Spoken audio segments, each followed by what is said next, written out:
Jeremy Corbyn and Suella Braverman caught in Backroom exchange camera didn't cut.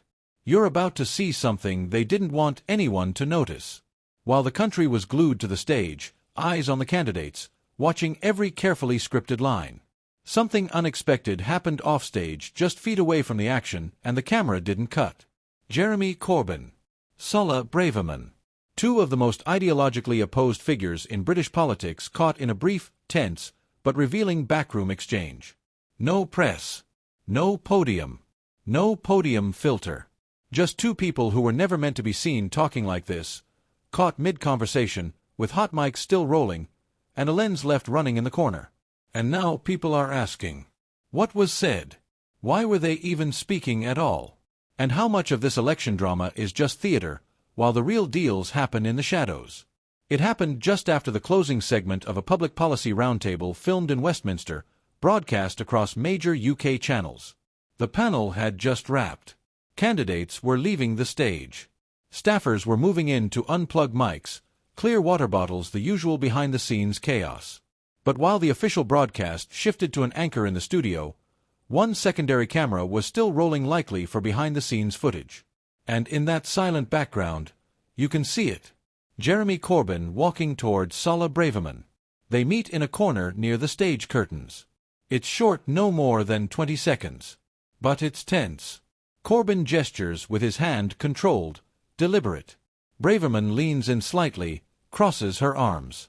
You don't hear the full exchange, the audio is faint, muffled beneath crew chatter, but three words are clearly picked up: "We both know." Followed by Braverman replying, "That's not the point." Then Corbyn turns, walks away briskly.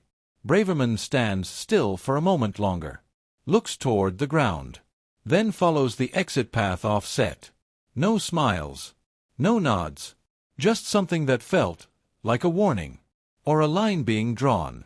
No official comment has been made by either side yet, but insiders are already whispering. One Labour staffer, speaking under condition of anonymity, told The Independent, "Corbyn's been privately fuming about how Labour is handling the immigration debate. He thinks they've abandoned principle in exchange for optics." On the other side, a former Home Office advisor said, "Solace made it clear she sees both Labour and the left as sellouts on border integrity. She sees Corbyn's politics as dangerous. So if they're even exchanging 5 words, something's brewing." Could it have been a personal warning? A clash over political hypocrisy? Or was it something deeper, a signal, perhaps, that even the so-called opposites behind the scenes know far more than they're letting on? Clips of the footage hit social media within hours. It started on Reddit, then moved to X, where the phrase "Corbyn Braverman backstage" quickly trended. One post read, "What the hell are those two doing whispering behind stage? Should we be worried?" Another racked up 25,000 retweets. This proves it. Politics is all theater. The real stuff, it happens behind the curtain. Even BBC political analyst Fiona Montrose weighed in during a panel. These are not people you'd expect to be swapping niceties. Whatever that was, it wasn't small talk. And former Labour MP Claudia Webby posted, "It's not strange that people from different parties talk.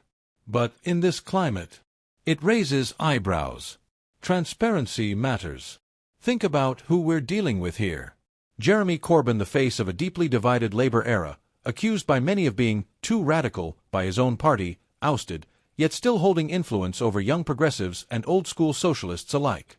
Suella Braverman, a hardliner on immigration, fiercely nationalist in tone, and often accused of dog-whistle politics. She's been both praised and condemned, sometimes in the same news cycle. These two don't speak. They clash. In interviews, in debates, in ideology.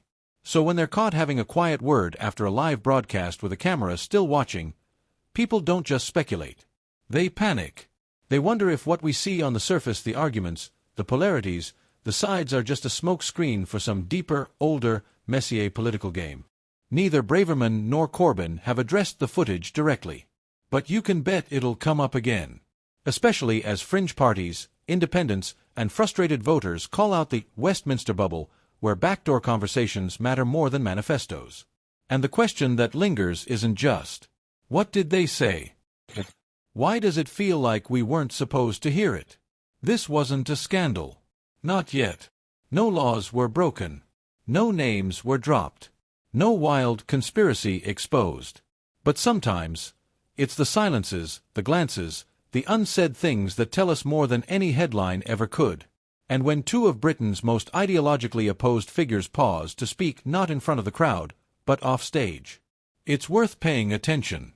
Because whether it was a warning, a deal, or just a moment of shared recognition, the camera didn't cut. And now neither can we.